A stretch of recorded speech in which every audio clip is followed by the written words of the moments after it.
My name is Nafis Akbar Ahmed, and my primary connection to the Jinnah Quartet is because I was growing up as my father was creating the Jinnah movie and documentary on the Quaid-I-Azam.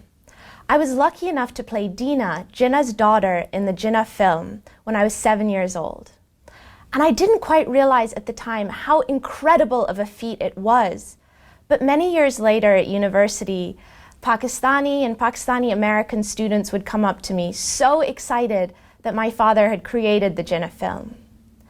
And I was even more proud because I had seen how my father and mother had overcome such immense challenges to complete the Jinnah film and documentary, which you're about to see.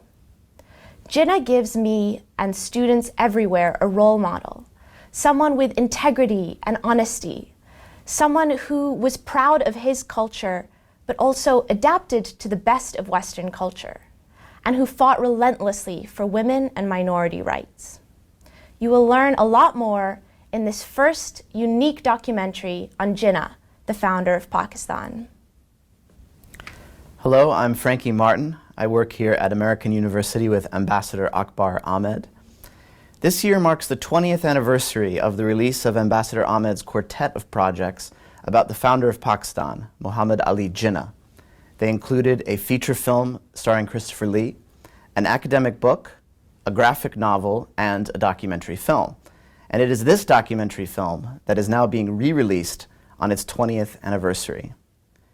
The film presents a unique perspective on Jinnah the man and the country he created, and features interviews with people who either knew Jinnah or were his contemporaries.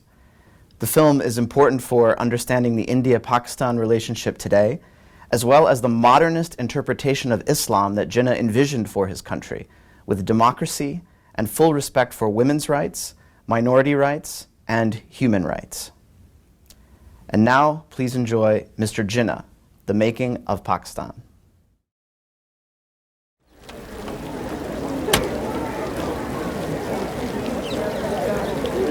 Jinnah was the creator of a state which never existed on the map of the world.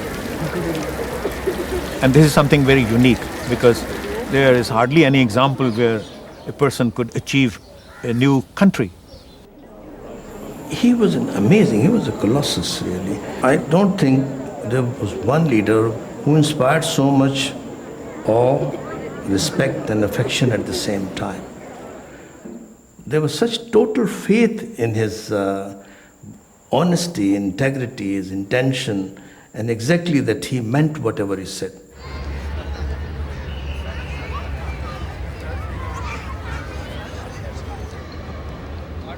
I knew then, of course, which we know now, that it would be impossible to replace. That he left a tremendous void. He has risen above the normal position occupied by a great leader, and he has gone into the Valhalla. He virtually belongs to the pantheon, as it were, of a transcendental personality who is above reproach. I think he merits it to the extent that mortals do. He was obviously cast in that extraordinary mold of classical greatness.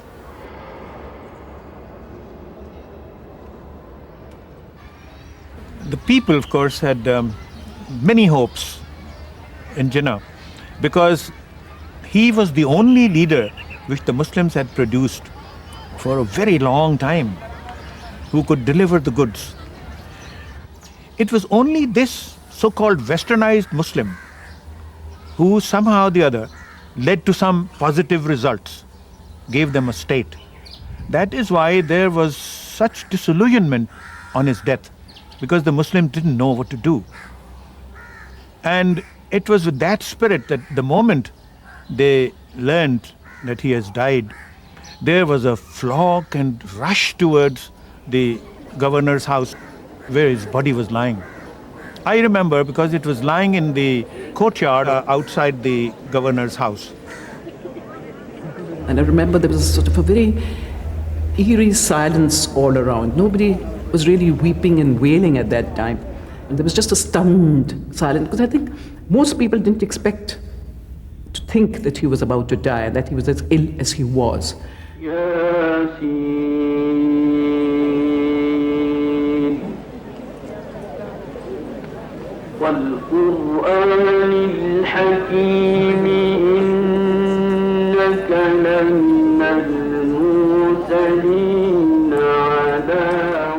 There was a sea of humanity sobbing and wailing. You could hear distant echoes of the sobbing and wailing. And then lowering of his body in the grave, firing of the volley, the last post.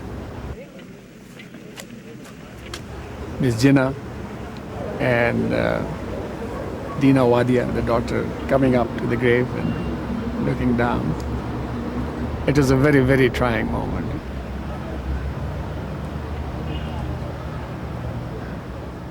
Oh, it was massive. I've never heard so many people. I mean, but they're mourning and crying, and thousands, lakhs of people. But that was to be expected. That's very Indian and very Pakistani, both.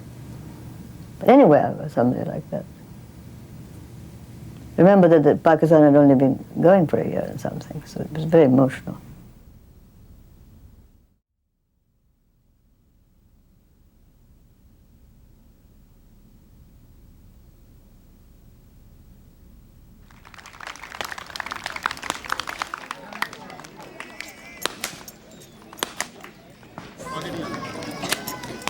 The frontier between India and Pakistan.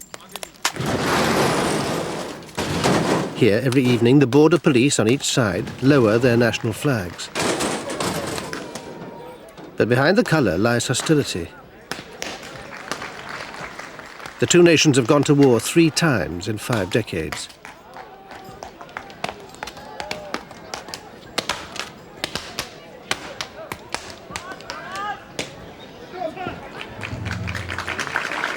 Almost all Pakistanis are Muslim. Their nation is now an Islamic state. Across the border, although 4 out of 5 Indians are Hindus, there's still a substantial minority of Muslims.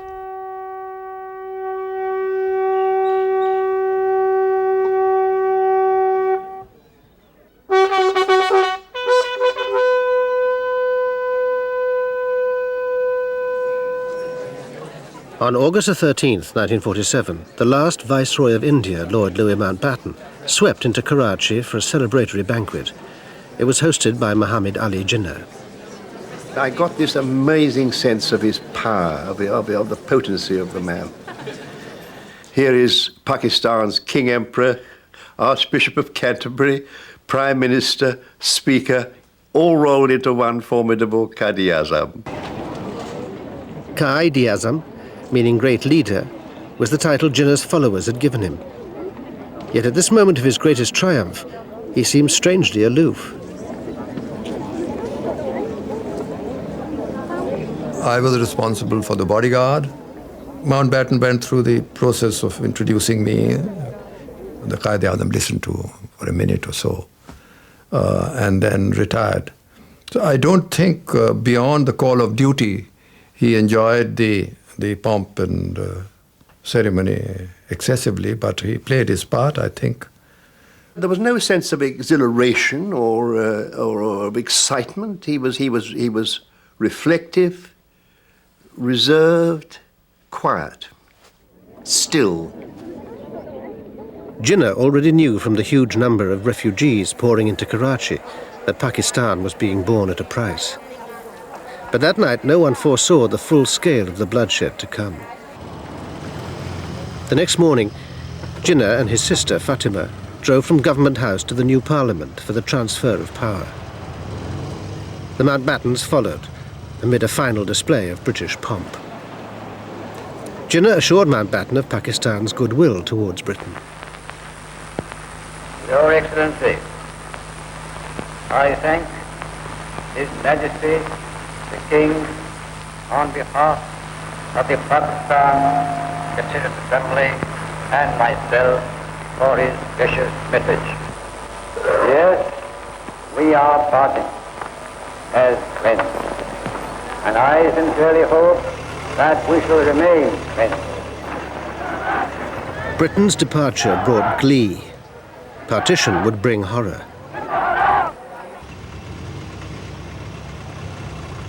In British India, Muslims had lived as majorities in the northwest and northeast.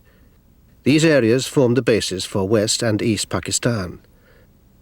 The provinces of Bengal and Punjab had only small Muslim majorities and were to be partitioned. In Punjab, this would leave the Muslims in Pakistan and Hindus and Sikhs in India. Many were frightened of being caught on the wrong side and had already left their homes. But on the night of independence, the new boundaries hadn't yet been announced. I think the Mountbatten did really want a happy night. And there wasn't going to be a happy night if the boundary award had been announced. This was going to lead, in the Punjab at least, to widespread disturbances. Probably nobody thought that there would be an entire, virtually 100% shift of populations between the East and the West Punjab. The night of the 14th of August, there had been a pitched battle in Lahore railway station with about 60 people killed. When the governor left on the early morning of the 15th by air, he looked down on the smoke of a flaming city. In Lahore, Muslims slaughtered non-Muslims. Across the new border, in Amritsar, Sikhs and Hindus killed all the Muslims they could find.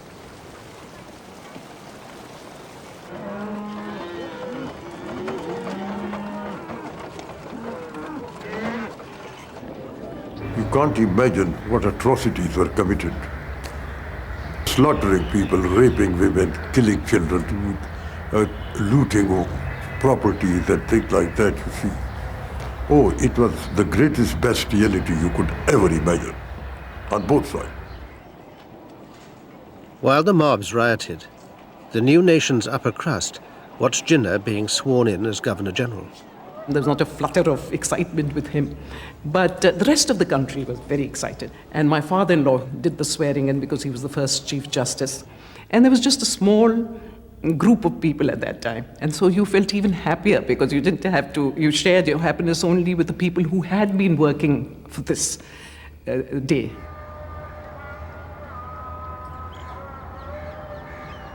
Jinnah, now installed at Government House, addressed his people. August the 15th is the birthday of the independent and sovereign state of Pakistan.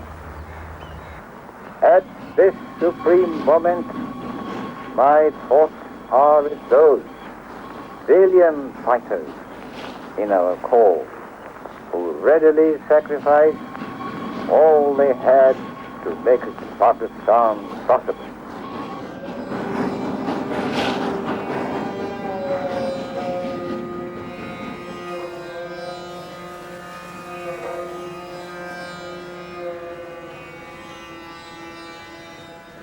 There was information from the Indian government that a refugee train is due to arrive.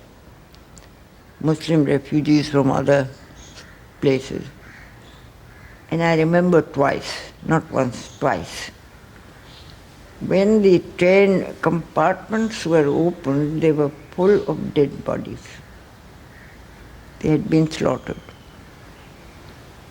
It was a horrible sight I can't get over.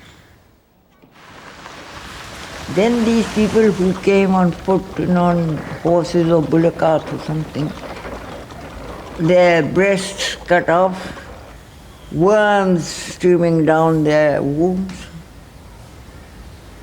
and in a terrible state. And when they would relate their experiences, I used to be very upset, very upset. And I thought, who wants to live in a country where you are killed because you are a Muslim? I said, nothing. I'm going. I made up my mind. I just wanted to be out of that atmosphere. And what did you sacrifice in leaving Bhopal? All the property. That is all. the allowances, the wealth, the palaces. What more? One million people died. 1 million Hindus and Muslims across the border, and 10 million people were uprooted. The biggest price that any country ever paid for such kind of operation. The Pakistan that ultimately Jinnah got, and the basis on which he got, was based on hostility, the basis of hate.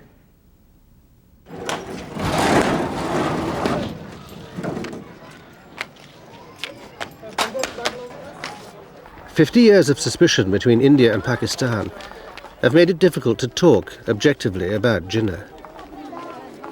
In India, he's usually portrayed as a demon, while in Pakistan, he's been almost deified as the father of the nation. And yet, for most of his political life, Jinnah had been anything but a Muslim nationalist. His birthplace, like that of the state of Pakistan, was Karachi. Karachi was very quiet, very clean, and the streets were washed every night. And I think it was a beautiful city, and Quaid-I-Azam was very fond of Karachi. Whenever he came to Karachi, he said, "I've come home." And there was this incident when we were going to Hawke's Bay. My father was taking him in the car, and we were all with them. And he turned around as we passed Kharadar, where his house is, and he said, "This is where I was born. And this is why I like Karachi, because I feel like I'm coming home."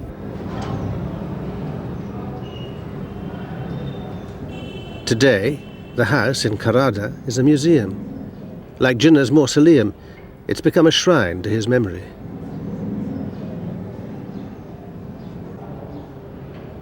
Legend has it that as a child he went with his father to a law court in Karachi.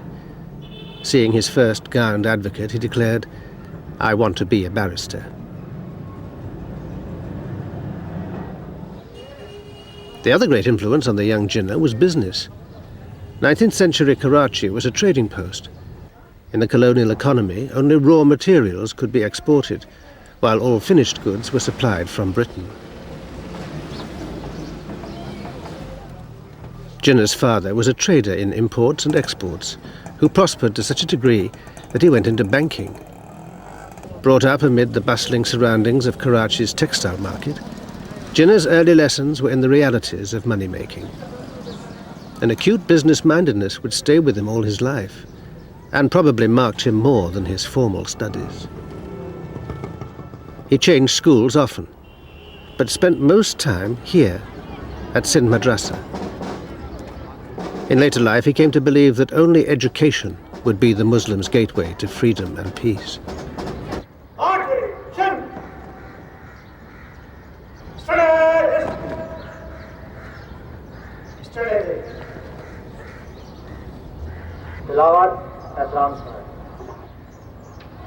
أعوذ بالله من الشيطان الرجيم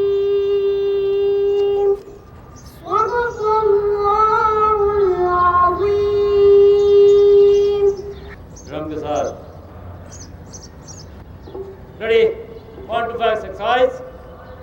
Begin. 1, 2, 3, 5, 6, 7.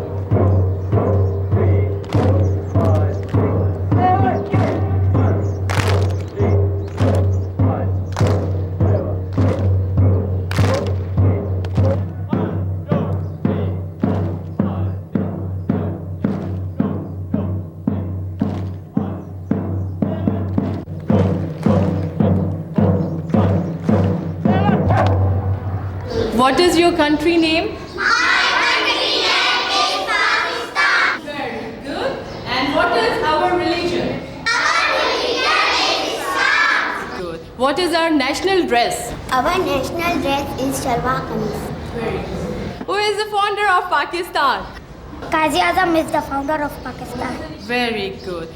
Quaid-I-Azam was a devoted and honest leader. Quaid-I-Azam never worked for his personal gain or fame.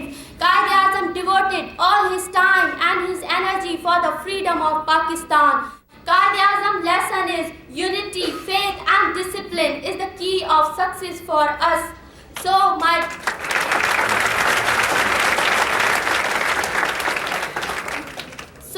dear friends, we should remember his historical words, which are work, work and only work. Thank you, Quaid-I-Azam Jinnah.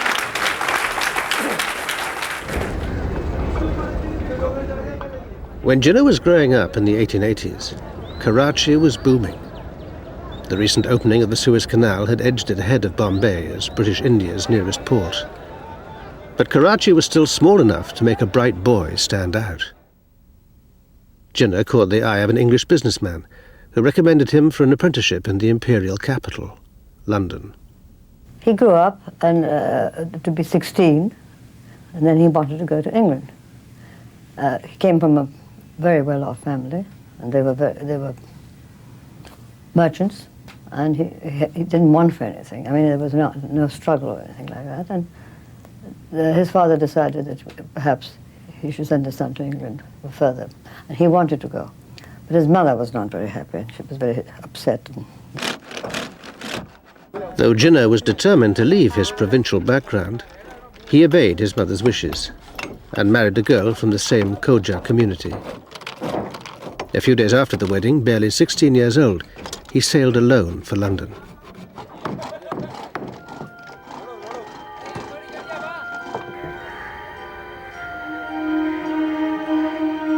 "I will return a great man from England," he wrote to his cousin. "And not only you, but the whole country would be proud of me. Would you not be happy then?" Jinnah soon forsook his business apprenticeship for law. He enrolled for the bar at Lincoln's Inn and studied in the reading room of the British Museum.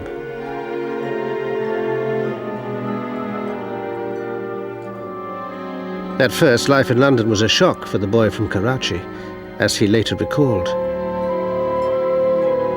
"I found a strange country and unfamiliar surroundings. I did not know a soul, and the winter and the fogs upset me a great deal. But I soon settled down and was quite happy."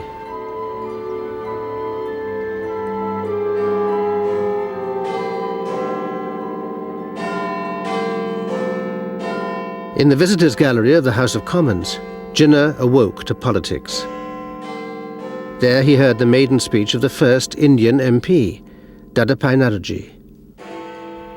If Naroji's nationalism gave Jinnah an ideal, it was the principles of Parliament which supplied him his method. He used to go and visit British Parliament, and he imbibed that spirit. You see his speeches in the Assembly. They were on the same pattern.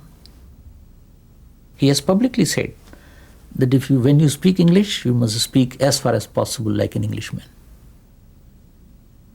He was very British in his own character. That is the funny part, you see. He was so British, that's not true.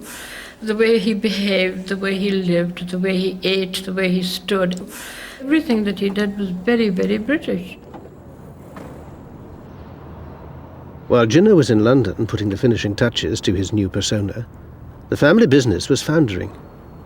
But Jinnah, set on qualifying as a barrister, ignored his father's calls home. And he said no. He didn't want to go back. He wanted to finish everything, finish his education and so on.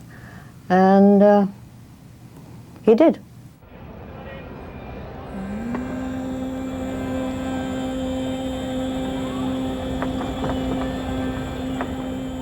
When Jinnah did return, it was not to Karachi.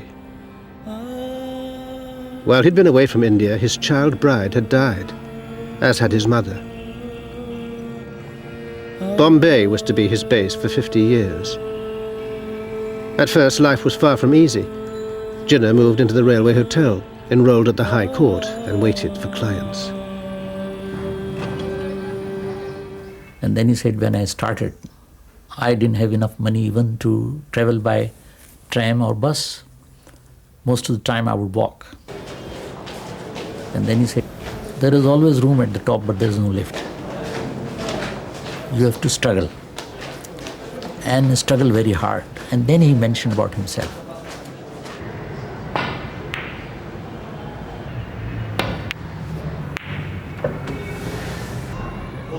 Do you know, 2 or 3 years before I became a magistrate, I had a very bad time, and I used to go every other night, or almost every night, to the Watson's Hotel billiard room. It was a famous hotel in those days, and I used to take on people at billiards for a wager. And that is how I supplemented my otherwise meagre resources. Watson's Hotel is now a crumbling warren of offices and apartments. The solitary reminder of its former identity is this initial W.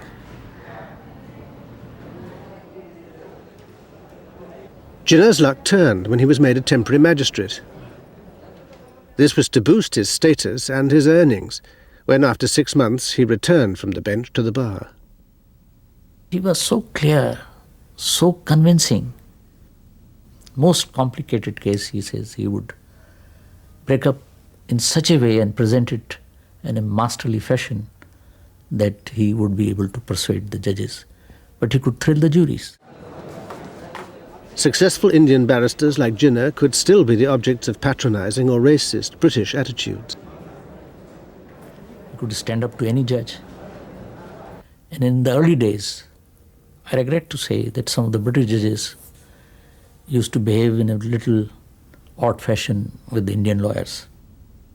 He was very critical, in fact, more critical than many of the Congress leaders, because he was opposed to colonial rule, the British domination in India. From the beginning, he was demanding self-rule, and then he demanded independence not only for the Hindus but for Muslims as well. When Jinnah entered politics, it was as a liberal nationalist, like his old hero Nauroji. The grand old man was presiding over the 1906 session of the Indian National Congress, now calling for self-government. Jinnah was an enthusiastic recruit. Later, the same year, the Muslim League was formed by a group of wealthy Muslims, including the Aga Khan, Sir Sultan Muhammad Shah, who served as the League's president from 1907 to 1912. Concerned to safeguard the rights and interests of Muslims, the League devoted its early efforts to their recognition and protection as a distinct community within the existing framework of British rule. Such loyalism made no appeal to Jinnah, who refused to join until the League embraced the nationalist aims of Congress. If you read what Jinnah said and did right from 1906, when he really entered active politics, you cannot find a better explanation of the Hindus and Muslims coming together, emphasizing the commonality between them. In 1915, when Mohandas Gandhi returned from South Africa, Jinnah gave a garden party. Thanking his host, Gandhi publicly singled him out as a Mohammedan. The tactless description set an uneasy tone for a relationship which would have profound consequences for the subcontinent. Jinnah resented being typecast as Muslim when his manner and dress were so westernized and modern. When Gandhi came from South Africa, my father was already an established politician. What would they have had in common which would have led them to understand each other? Well, I think the original thing that was in common was how to get the British out. That was the, how to get India independent. Jinnah came to be known as the ambassador for Hindu-Muslim unity, following the 1916 Lucknow Pact between Congress and the League. This was the culmination of his efforts to achieve a united front, and though the pact would never be implemented, it marked the peak of Jinnah's career as an Indian nationalist. He was now a star of Bombay's high society.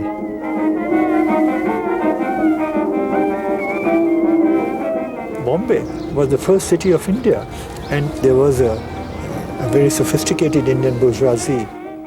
It flowered in a way it flowered in no other city around the first quarter of the present century. Now, Jinnah belonged to that world, and he was a very cosmopolitan and extremely sophisticated and cultivated member of this particular class. He moved in these particular circles. He belonged to this circle through the success he had earned for himself at the bar. He was one of the most distinguished members of the Indian bar. Most of Jinnah's close friends belonged to Bombay's prosperous Parsi community. He used to dine at the elegant Bombay residence of Sir Dinshaw Pettit.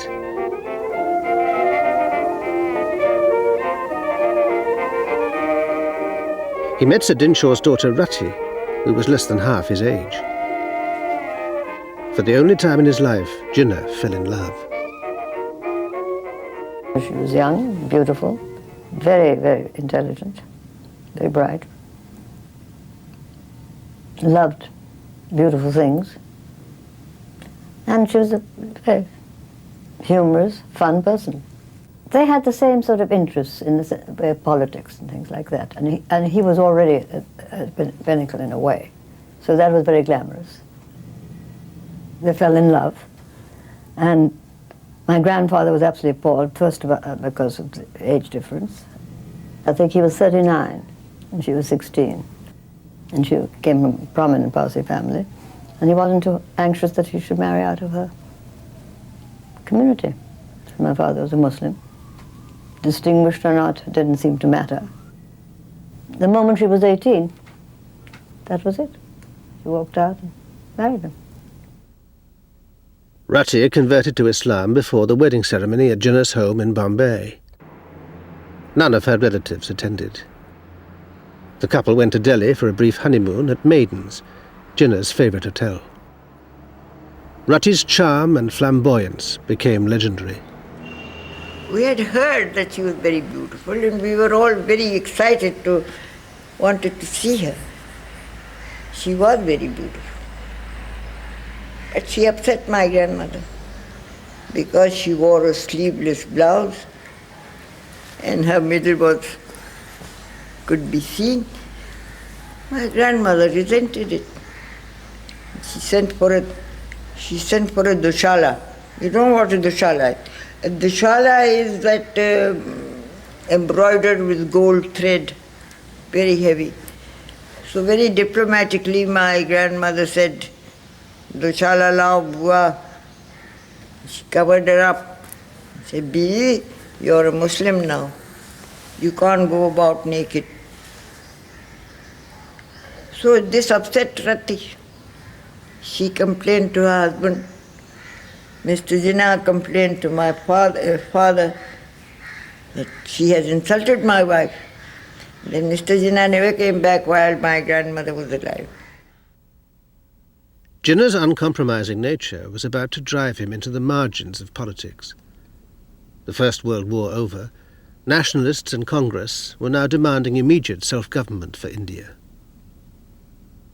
In 1920, this provoked a split with Gandhi. Like Jinnah, Gandhi had trained in London as a barrister. But he discarded his lawyer's suit for simple peasant's clothes, and he turned the elitist independence movement into a campaign of mass civil disobedience against the British. Such unconstitutional action was to Jinnah an anathema.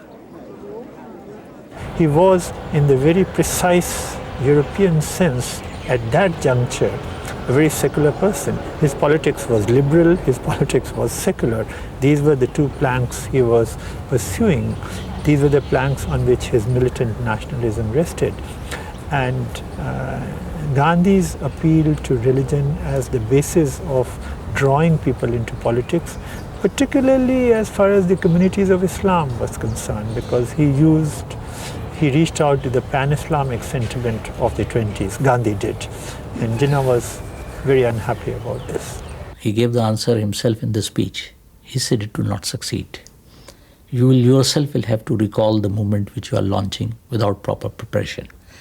You don't know the masses. They will not be able to adhere to the program which you have indicated before them.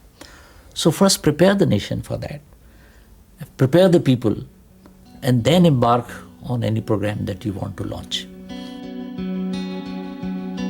Isolated, Jinnah left Congress. After his final speech, rejecting Gandhi's new tactics, he was booed off stage.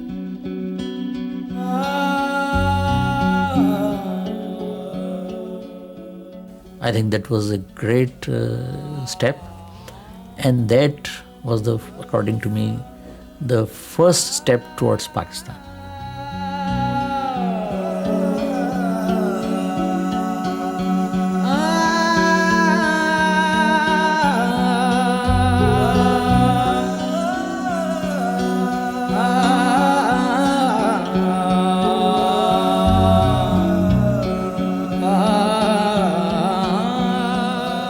The loneliness Jinnah experienced in his political life was intensified by the breakdown of his marriage.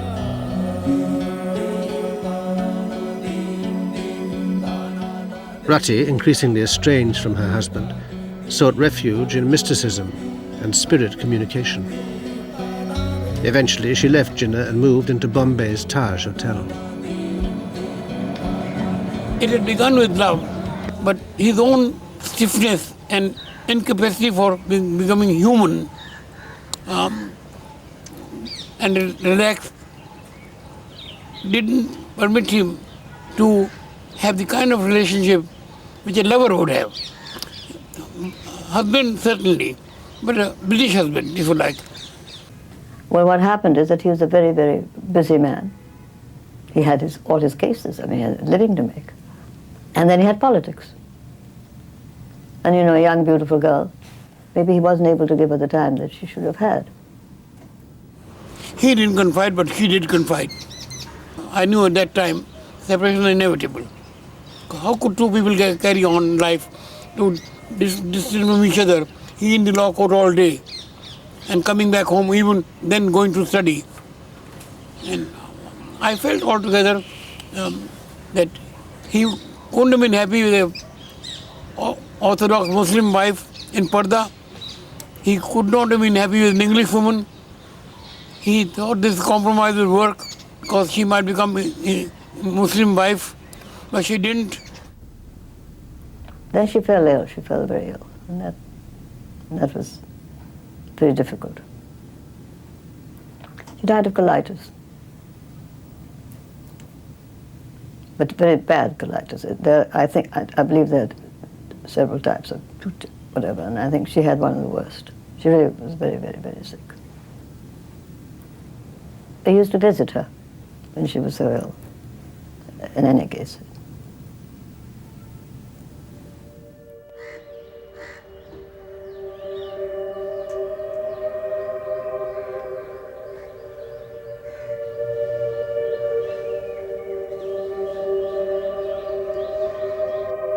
And that is the first time when people saw him with tears when he came from Delhi to attend the funeral. And he was a man without any emotions otherwise. It seems it had a great void in his life. He never remarried thereafter. But I knew that he had preserved all the clothes, the photos, and the books of Rati in a very special room. And at the same time, he had kept the proceedings which took place in court, the marriage papers, they were intact. But I think that he withdrew a lot, not in his work, not in his politics, but I think that he became even more dedicated to his work. Jinnah decided to leave India. He set sail for England, where he would live for the next 5 years with his sister and daughter. Nothing could have seemed more improbable than that in just a few years, Jinnah would found a nation.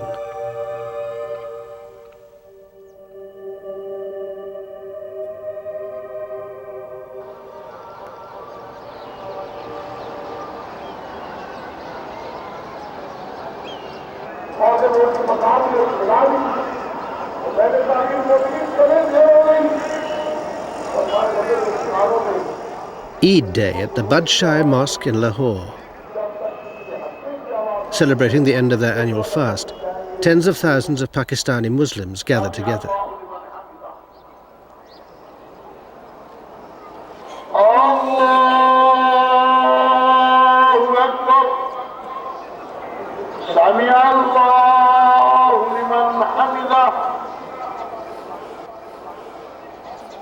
A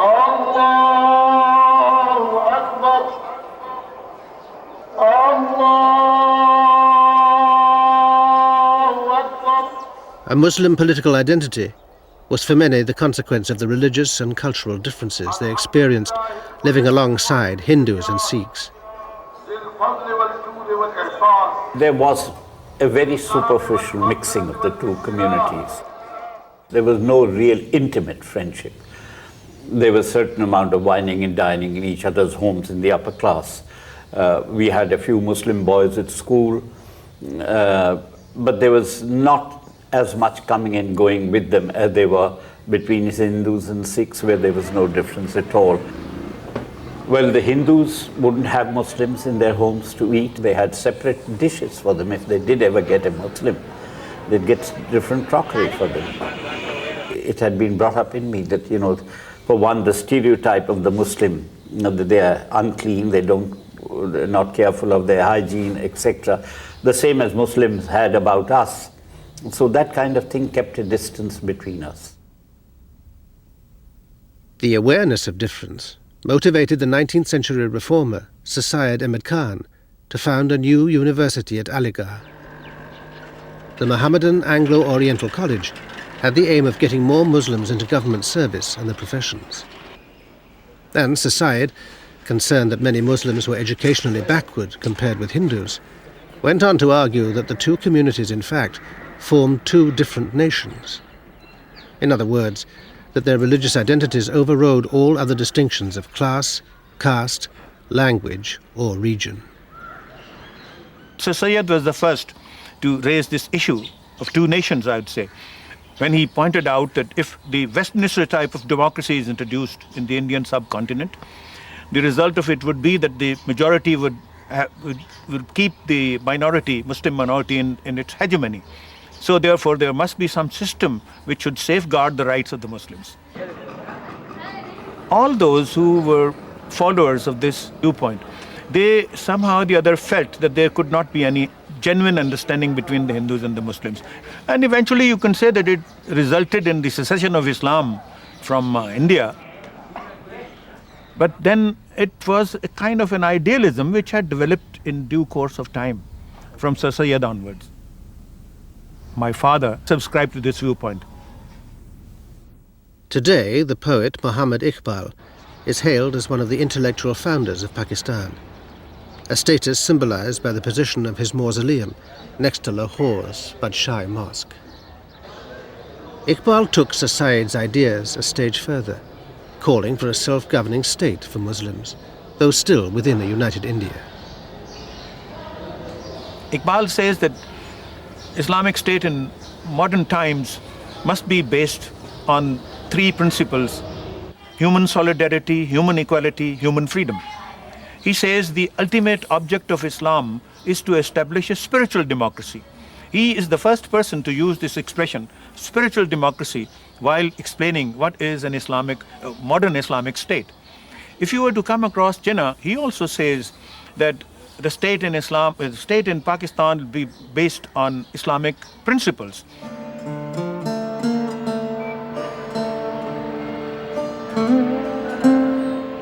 It is my belief that our salvation lies in following the golden rules of conduct set for us by our great lawgiver, the Prophet of Islam.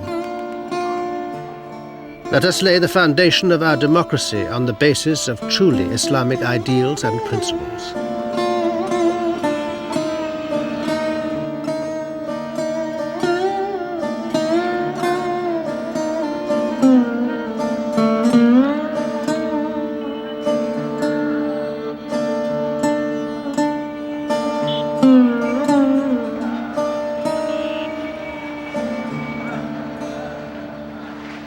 In the early 1930s, Jinnah's adoption of such beliefs was yet to come.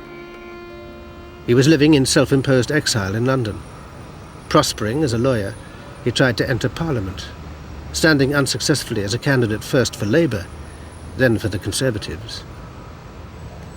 Meanwhile, in the unlikely setting of suburban South London, a group of Indian students went even further than Iqbal, coming up with the revolutionary idea of a separate state for Muslims.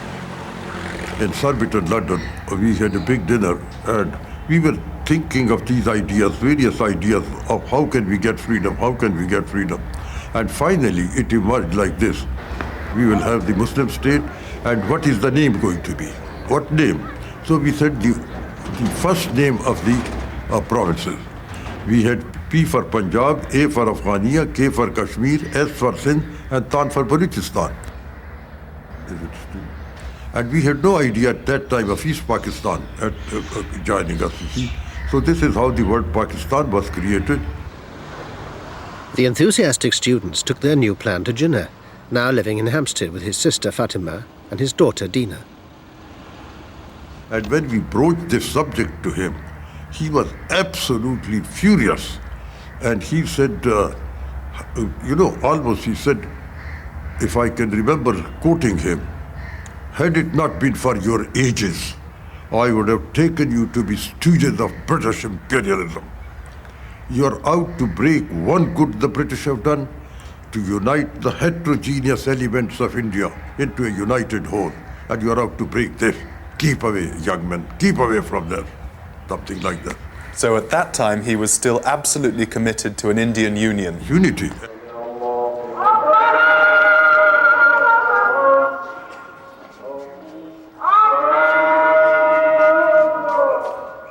But in the 1930s, some Muslims in India were becoming worried by Congress.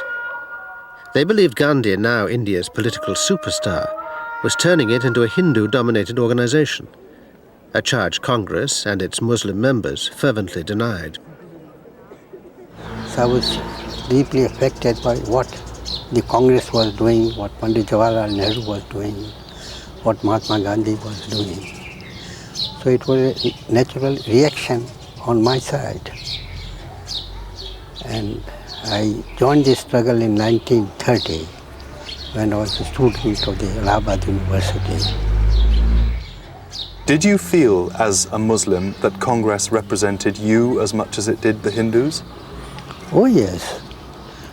I had no doubt in my mind. In fact, this seldom occurred to me. I thought the Congress was a nationalist organization comprising of all nationalities and of all communities. And I reacted spontaneously when the struggle started. The Surbiton students were followed by a succession of Muslim leaders, pleading with Jinnah to return to India and revive the Muslim League. When Jinnah did go home to India, he still wanted to work as an ally of Congress against the British. His plans were wrecked by the elections of 1937. The Muslim League got a paltry 21% of the Muslim vote. Jinnah lost any muscle to force an accommodation with Congress. It's the day he realized that, and he injected communalism in politics. Mr. Gandhi, I say. And Mr. Jinnah resented that.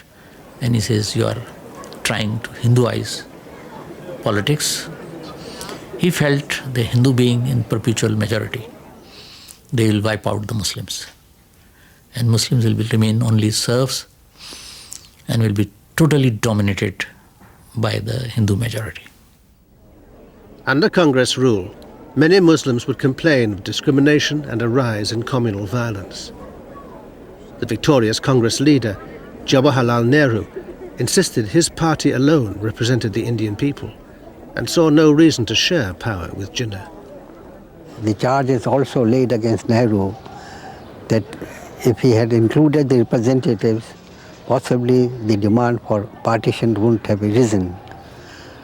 Well, it is not easy to foresee events. Assuming we knew that this would result in the partition of the country, we could have taken a different line. Nehru addressed a convention of Congress members, and he said that there are only two powers in the land, the British and the Congress. Then Quaid-I-Azam said, no, there was third party, and they're the Muslims. Zia-ud-Din Suleri used to go to Muslim League meetings to hear Jinnah speak.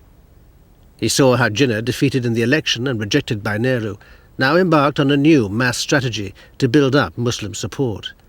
His rallying call became Islam in danger. Jinnah symbolically discarded his Savile Row suit and appeared in traditional Muslim dress. He advocated the two-nation theory and turned to exactly the kind of populist religious politics which had once caused him to fall out with Gandhi.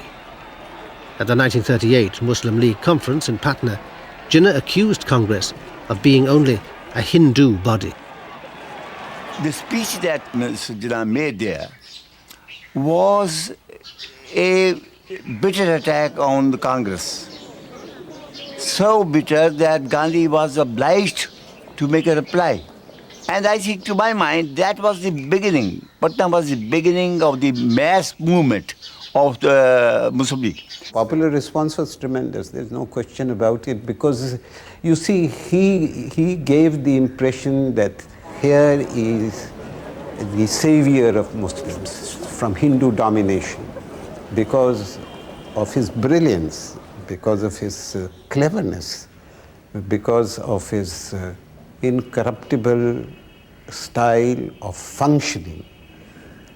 He was highly respected, there's no denying that. The League was now turning into a mass movement of Indian Muslims, thanks to Jinnah's new line. It had a particular appeal for the young. We went to the race course, and there we saw the stately-looking person. We were introduced, and when he heard that we were from part of Quetta, he said that I'd like you to come and have lunch with me tomorrow, and we can discuss more. Then he asked if there was a Muslim League in Quetta, which I said, no, there wasn't. So he says, well, that's something you've got to get about, forming a Muslim League in Baluchistan. And we went to lunch the next day, and a great deal was discussed, and a great deal was said how it should be opened and what should be done to form a Muslim League in Baluchistan. Pyari Rashid's husband, Qazi Isa, became Jinnah's key man in Baluchistan and his host. During that period, my father from Bhopal had sent a special cook to make luxurious dishes for him, but of course he wouldn't participate. And whenever you asked him what he'd like for a dessert, he always said, I'd like to have some baked custard. He was very fond of baked custard. He could have it twice a day at every meal, if it was possible for him to do so, I think.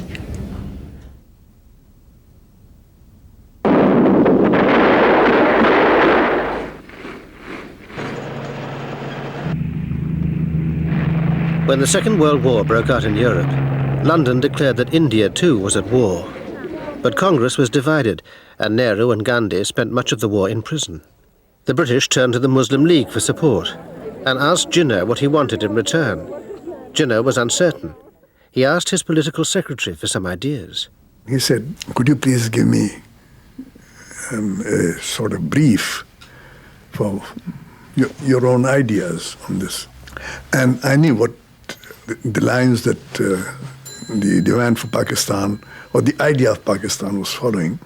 And I prepared about, I think it was 2 or 3 pages of notes, mainly based on that file. And I gave it to him. My father, and along with his advisors and members of the committee, spent hours with him, trying to persuade him to understand the benefit of Pakistan coming into being.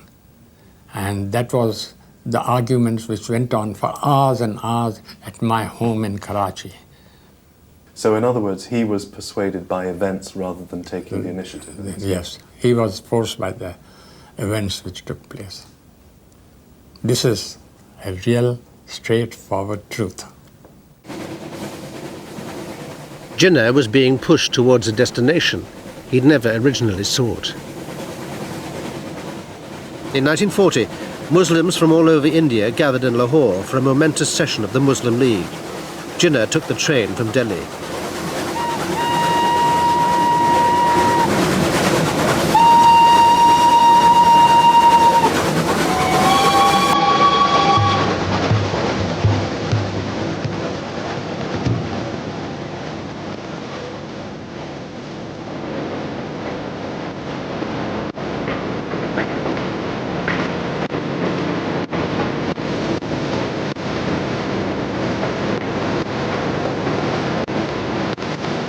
I would call it a Pakistan special or something, with the entire leadership being carried in one train.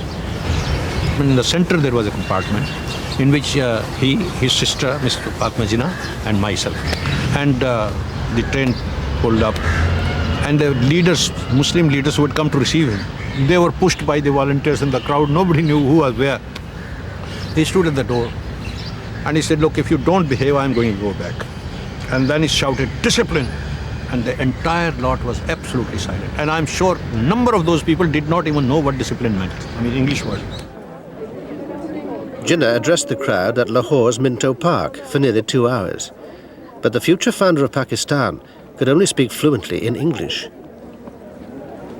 My father was explaining to me what he was saying. And I did ask him, I said, he's speaking in English. And do the people understand? He said, they've trusted him, so they know what he's saying. This old man was asked, do you know what he's saying? He's talking in English. He said, I don't know what he's saying, but I know for definite whatever he's saying is the right thing. He was explaining at that time that the only answer is a separate homeland for the Muslims of India. We have tried all kinds of solutions with other communities and with the British, but unfortunately it has not come to anything. And we have come to this conclusion that now the final solution is that there should be two states, the Muslim India and the Hindu India. And people understood. The Lahore session passed a resolution demanding that areas in the northeast and northwest of India, where the Muslims were a majority, should become independent states. But the resolution was deliberately vague as to whether these states should be inside or outside of federal India.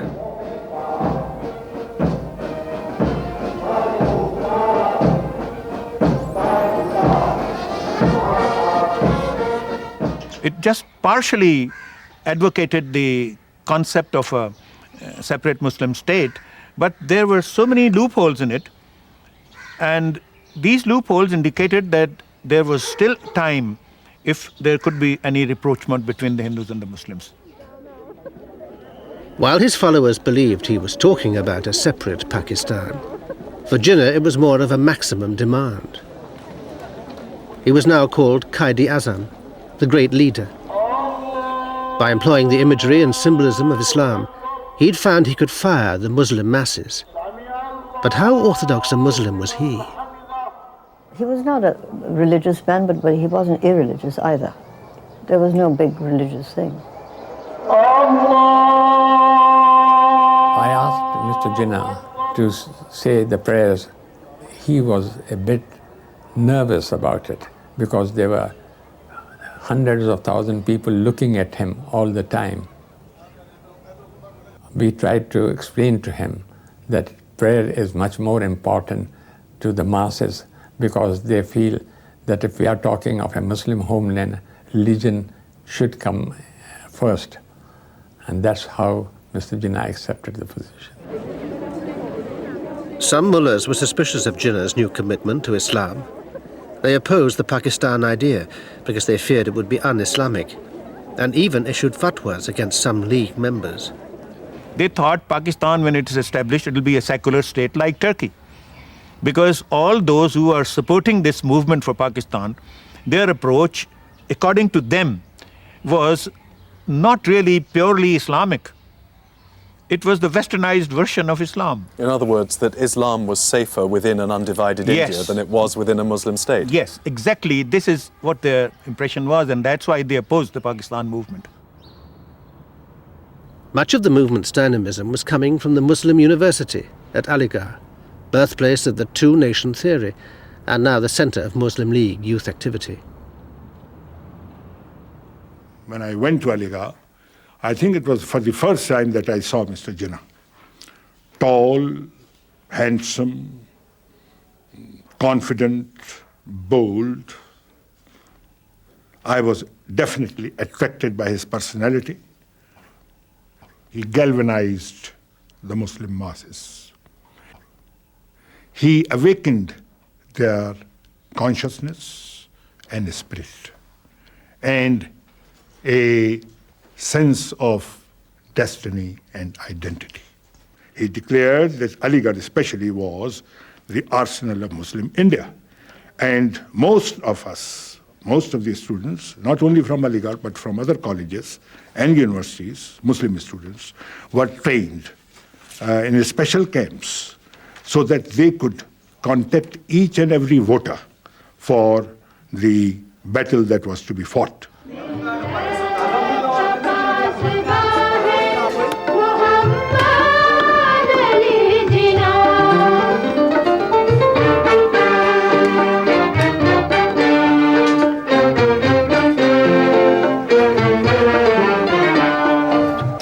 The Pakistan idea was spreading into the markets and mosques of Muslim India. Some young enthusiasts distributed news sheets to convince the Muslims that they were being done down by the Hindus.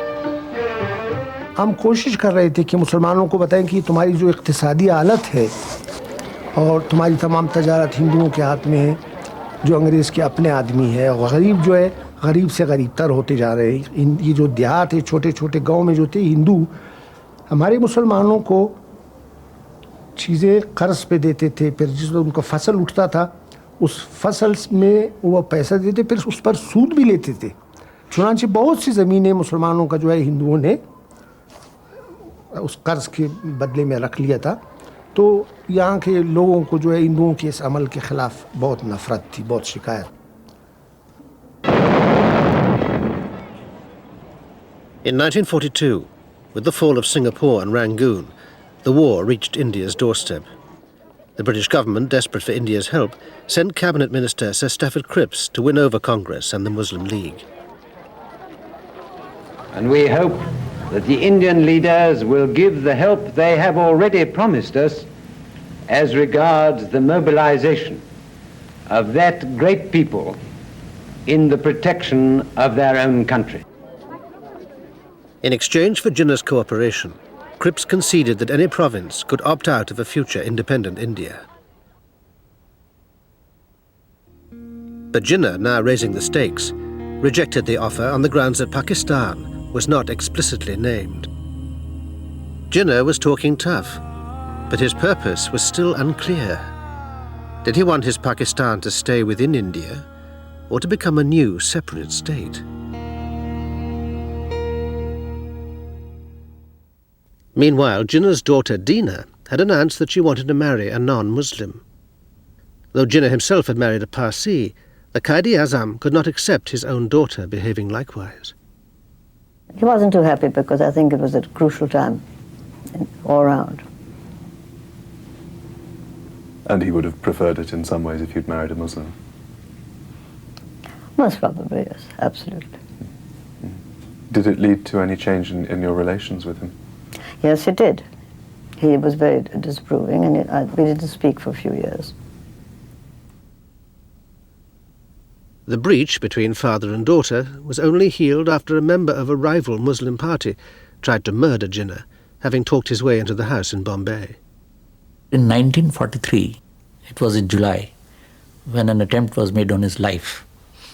That was about 1 o'clock or 1:15. I used to come at about 2, and I did come at 2 o'clock, and I learned that he had just escaped and doctors have bandaged and he was resting in the bedroom. I went there. He fought off the man. And what happened was that this man came with a knife. And my father was struggling with him, so the knife got him, and the chauffeur, his driver was in the driveway, ran, and he was a big baton, and he just got him off. The first thing he again inquired from me is to ensure that the press statement has been released that the assassin was a Muslim. He says otherwise there could be riots.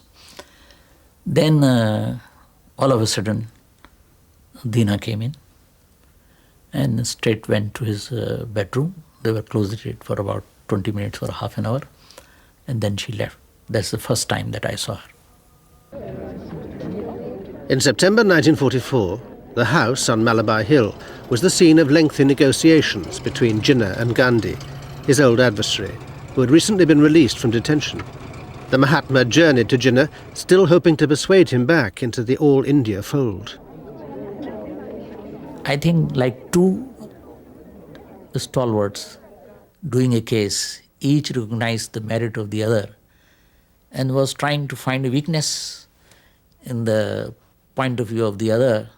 I think Gandhi realised that he was up against a sort of rock, as it were, who wasn't going to budge.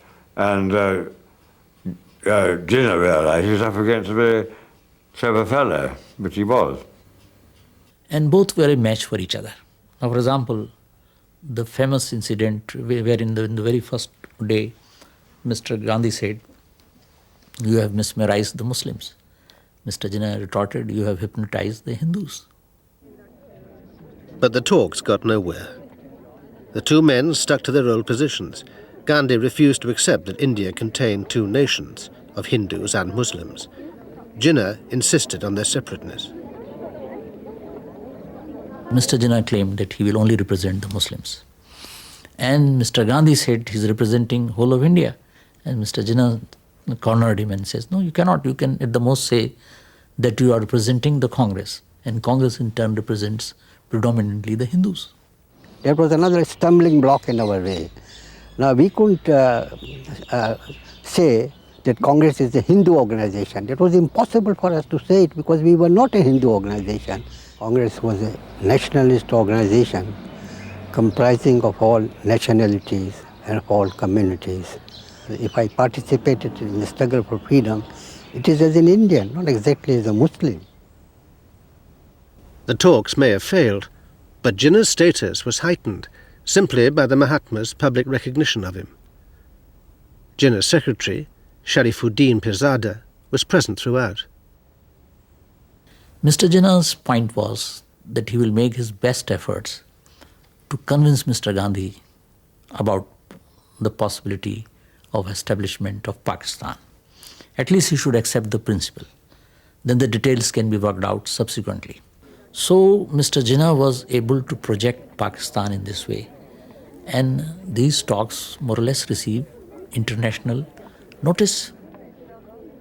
For Gandhi, the talks were a disaster. For Jinnah, they were an inspiration.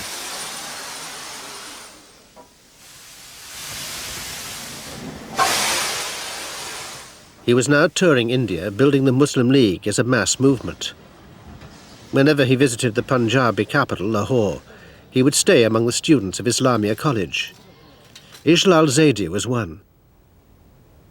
Once I remember, somebody from us asked a rather naive question. He said, Qaid, everybody is saying that Mr. Gandhi travels by a third-class train, but you travel by first class and you live in these huge houses and he lives very simply. And he became thoughtful, but he said, look, the two things. One is a leader should show himself what he is, and the people must accept him what he is. I do not live in double life. There has to be a transparency. With Gandhi and Jinnah at loggerheads, the Viceroy, Lord Wavell, who believed independence was now inevitable, called a conference at the hill resort of Simla to discuss membership of a transitional government. Jinnah insisted that all Muslims in any such government had to be members of his Muslim League, cutting out Muslims who belonged to Congress and other parties. The talks collapsed. The political significance of it was that he wanted that whatever constitutional arrangement that Britain arrives at, it has to have his approval, and he would not give the approval unless he was recognized on the same level, on par with Gandhi. That was the whole trouble with it. That is why he ridiculed the Congress Muslims like me. He ridiculed all those people who disagreed with him. Gandhi was not half as dictatorial as Jinnah was. Gandhi believed in carrying people with him. Jinnah sort of dictated. At last, Labour is in power in Britain, and here are some members of the new government, the Prime Minister and Sir Stafford Cripps. The new Labour government in London promised independence for India. It decided to call elections, the first since 1937, to assess the strengths of Congress and the Muslim League. And we decided to go to the villages and small towns and gave them the message of Muslim League, that why did we want a separate homeland for the Muslims. The impact was electric, absolutely. League support was growing all the time, but Congress was blind to it. Its leaders, like Nehru, had spent the last 3 years of the war in prison and completely underestimated Jinnah's mass appeal. Nehru got frightfully angry, and I can see him now standing by his fireplace, and he started yelling at me, and he almost hit me. He said, "No, you're absolutely wrong. They're just a myth. They're nothing at all. They're just the imagination of the British." I said, "I think you'll find they're not." And I talked to him for 4 hours. And at the end, he calmed down. He said, "Well, maybe we will have to do something about the Muslim League." So he was just beginning to see the light. But you see, he'd been away in jail so often, and he hadn't realized the enormous pressures that had been building up of resentment against the high-handed methods of Congress.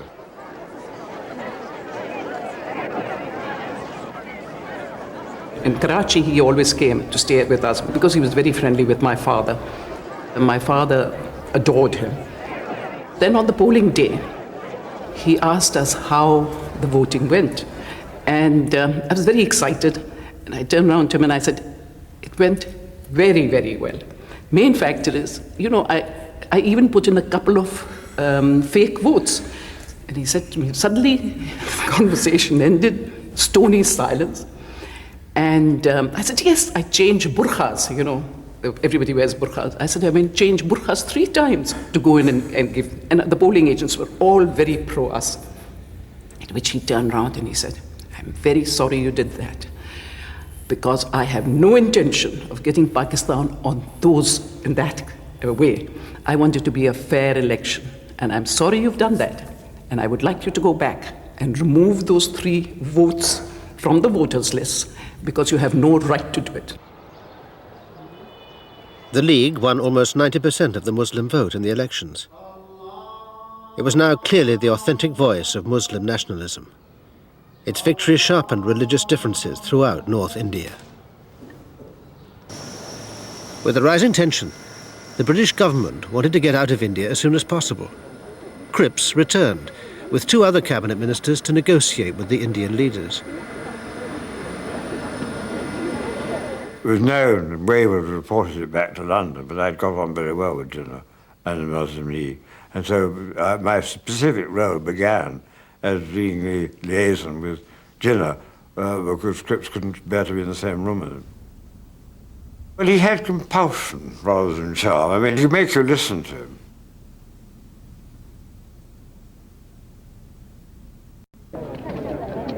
Jinnah now showed, even at this late stage, that he was still far from committed to a total breakaway. On the 16th of May 1946, the mission published its plan.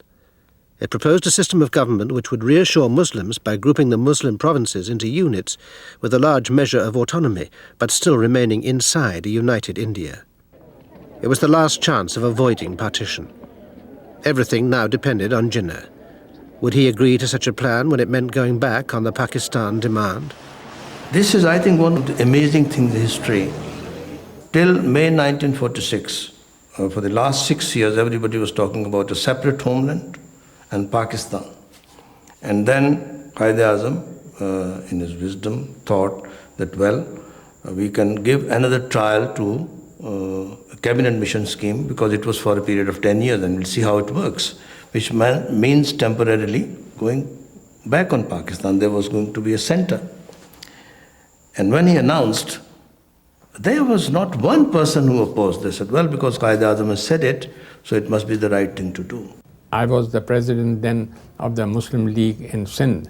We accepted that situation and said that if there are the safeguards, we would give up the idea of Pakistan and wait. If the safeguards which Mr. Jinnah had put forward were accepted, I think the masses would have accepted it. But the British offer was torpedoed, not by Jinnah, but by Congress's President Nehru, who rejected outright the scheme for the grouping of Muslim provinces. After Nehru's press conference in 1946, when he became the Congress president, replacing Azad, and he said, "We'll go in the Constituent Assembly unfettered. We will do what we want." And then Jinnah said, I can never trust these people. Even when they agree, they go back. And Sardar Patel described that on the part of Nehru as an act of emotional insanity. That was the most tragic moment in India's history. Next, I'll try the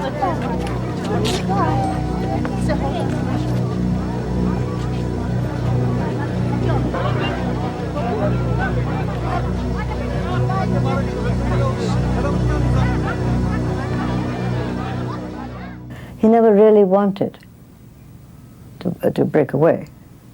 You know, he thought India everybody could live together and come to terms with the Congress Party or the Hindu government or whoever was going to be in charge. And as history tells us, it wasn't to be. Jinnah was finally pushed over the edge. It was the defining moment. He demanded a sovereign state of Pakistan and called a Muslim League Day of Action. In unleashing the power of the masses, he was for the first time turning his back on constitutional methods as well as a united India. In Calcutta, 5,000 people were killed.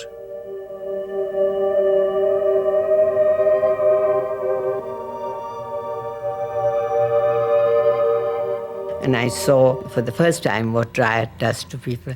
I saw a man, you know, his throat cut. There was just this awful feeling of doom or of great disaster because people were being killed, which one had not thought would happen. And that was 1946. And that changed the whole of the complexion of the thing completely. هغه نه بعد بیا لوی واقعیا د بهار د هندو مسلم فساد کې بیا قائد اعظم حکم وکړ چې صوبه سرحد نه هغلته خپلو مسلمانانو وروڼو لپاره دغه تلل پکار دي. هلته هم د هغه مسلمانانو خدمت وکړو. هلته نه ما د ډیډ باډیز ماشومانو لاسونه او خپې او د کپرې مپرې څه طریقې سره سیف کړي او مې راوړې دلته او دې قبایلو کې مې ویشلې وې چې دا وګورئ چې د هندوانو بچۍ در باندې راغله نو دا حل به مې دلته هلته چې مسلمانان کم دي نو د هغې په زرګونو مسلمانان هغې کریش کړه. He didn't like emotionalism. He didn't encourage emotionalism. That's why I don't think he'll encourage rioting. Because he did make a mob into a nation. He wanted to make a mob into a nation. He did succeed 3/4 of it. But the mob sort of reverted and became a mob. And I think that was a matter of great sorrow to him. Reports of the massacres inspired Prime Minister Attlee to try one last time and get Congress and the League to agree to a settlement. But the time had passed when either Nehru or Jinnah would make concessions. I am on my mission, and I can tell you nothing about the present. That's all I can say. After the London conference, in a radio talk, Jinnah did say what he wanted, very clearly. Hindu India and Muslim India must be separated, because the two nations are entirely distinct and different, and in some matters antagonistic to each other. Let me tell you some of the differences. History, culture, language, architecture, music, laws, jurisprudence, calendar, and our entire social fabric and code of life. One India is impossible realization. It will inevitably mean that the Muslim will be transferred from the domination of the British to the caste Hindu rule.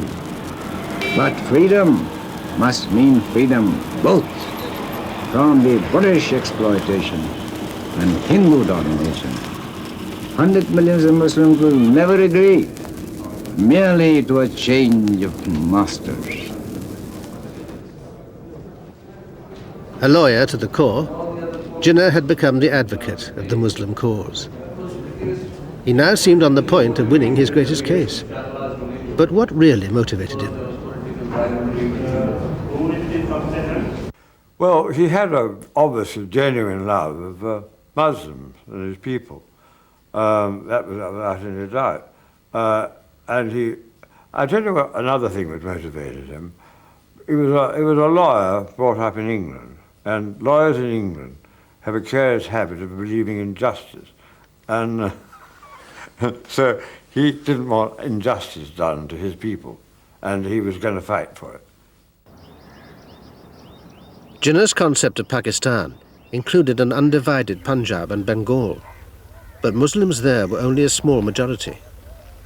He now had to get the best he could in the empire endgame. In February 1947, Prime Minister Attlee announced the British would leave India by June the following year. With the end of British rule in sight, the Muslim League in Punjab stepped up its civil disobedience campaign. Sikhs and Hindus fought back. And the violence was then started about March 1947. So it was really the entire Muslim population. Every day they would just come out on the streets, were beaten up, they were tear gassing.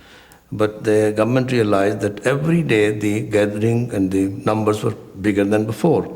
Starting from Lahore, they went to the other places like Amritsar, to Rawalpindi, to Jalandhar, all the other towns. There was a danger of a complete collapse of the central authority. This was the danger of the situation. And the talk about there having been a scuttle and a rush at the end is simply the reverse of the truth. The truth is that it had gone on far too long. The whole discussion, the transfer of power had been under discussion with the same leaders for nearly 5 years.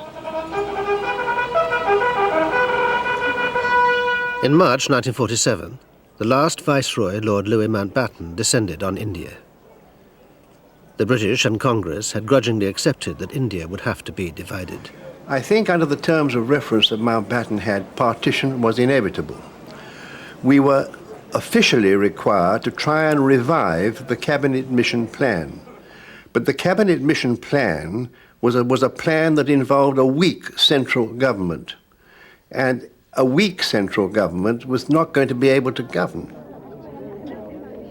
If Jinnah was to have his Pakistan, Mountbatten, whose sympathies lay with Nehru, was determined it should be as small as possible. Only those districts of Bengal and Punjab where the Muslims were in a majority would be included. Mountbatten feared that Jinnah would reject his plan for a truncated Pakistan. But time was not on Jinnah's side. He was now 70 and not in good health. One evening after the talks, Mountbatten's Chief of Staff, Lord Ismay, reported that Jinnah seemed ready to take whatever he could get. Towards the end of the dinner, someone asked the question, how did the talks go? And Ismay, getting hold of a cigarette, a matchbox, which lay on the table for lighting cigars, and saying, today I had the impression that if I wrote Pakistan on this matchbox, Mr. Jinnah would accept it.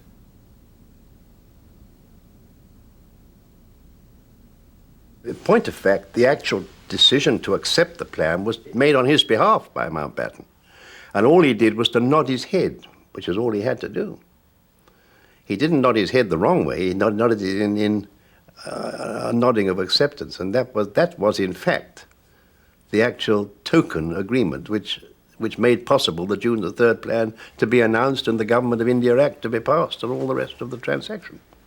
We must remember that we have to take momentous decisions and handle grave issues facing us in the solution of the complex political problem of this great subcontinent inhabited by 400 millions of people.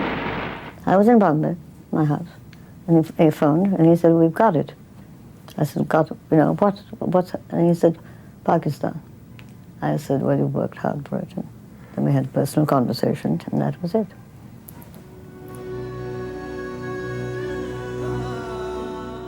I never saw him again, but he went to Pakistan.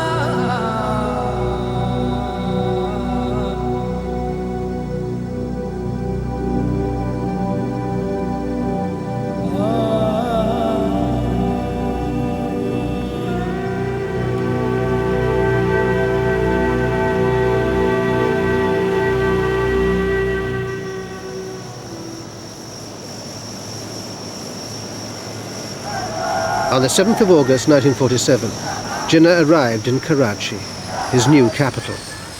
He was greeted by thousands of Muslims shouting Pakistan Zindabad, long live Pakistan.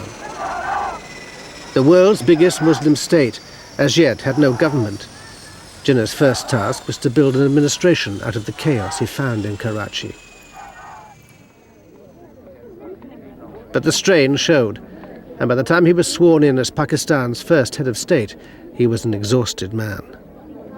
The reception tired out Mr. Jinnah, and he gradually moved from the crowd in the lawn onto the terrace and said to one of us, "Tell Mountbatten I'm tired and I'd like to leave."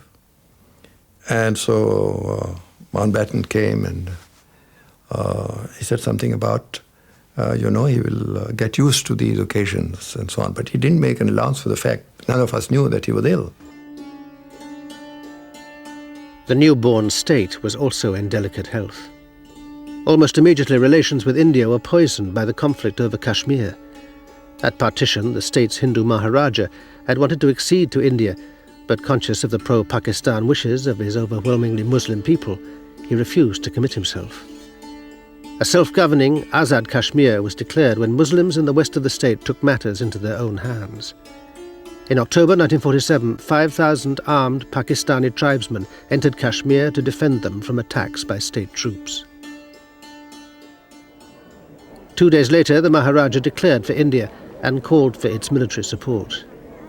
Jinnah flew to Lahore to discuss the crisis with Mountbatten. Mountbatten's attitude to the Kashmir crisis was that it was a terrifying development, that having achieved a settlement which had the great advantage of allowing both countries to enjoy status in the British Commonwealth, it would be a terrible thing if two Commonwealth countries were at war with each other within 3 months of getting their own power. Jinnah was dissuaded from military intervention when the British threatened to withdraw all officers serving in the fledgling Pakistan army. He remained in Lahore, depressed and ill. A few months later, his health worsening from the lung cancer which was to kill him, he withdrew to the cool mountain retreat of Ziyarat in Baluchistan.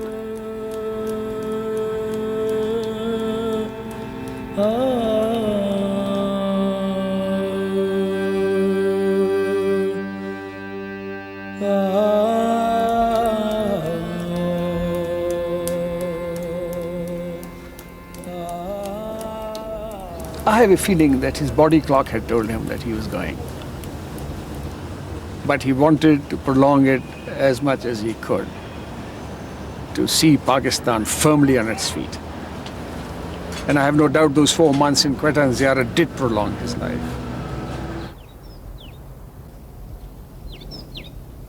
I think he was much more relaxed. He wasn't burdened with affairs of the state to the same degree as he was in Karachi. And he knew that he must recoup so as to give some more time of his life to the state that he had founded. We were informed that Jinnah was very poorly, and I and also Bob Harrison, who was a pilot, approached the naval aide-de-camp and said, please, if you possibly can, arrange for Jinnah to get aboard the aircraft as soon as possible, because it's going to be very bumpy indeed later in the day. We drove down in the ambulance to the airstrip. There was no airport. And we took him out. And as we were carrying the stretcher, I remember Mazhar was on one side and I was on the other. A gust of wind came and blew this white sheet on his face. He moved the sheet away. As he neared the doorway of the plane, the crew had lined up. They gave a salute and he returned it with his hand. So he was he had all his faculties intact. He was helped aboard, and directly he arrived in the saloon, they converted 2 of the easy armchairs to a bed, and he then rested in that bed. We took off at 2:10 in the afternoon, which is one of the worst times for turbulence. Flying over terrain which was rugged, up to 5,000 feet, and we had all the heat of the day causing turbulence. So I went to the door leading into the saloon, and as it so happened, I was looking directly at Jinnah as he was propped up on his pillows. And he could obviously see the concern on my face, because he gave me the most wonderful smile, a smile I shall never forget. And it was a smile that said, "Don't be concerned, all is well, and all will be well."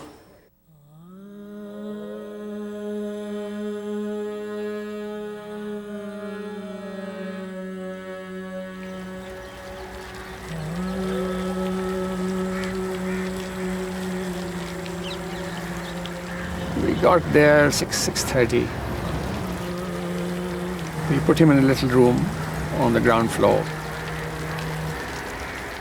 You know, there was so much happening. People were coming in and going out, and I think the doctor came in, one of these two, either Dr. Hai Baksh or Dr. Mistry, and they just threw their stethoscopes on the sofa and slumped back. So I sensed it, and I got up, walked out, and I went in, and I saw, yes, they had covered his face. And Miss Jinnah was weeping, sitting beside him.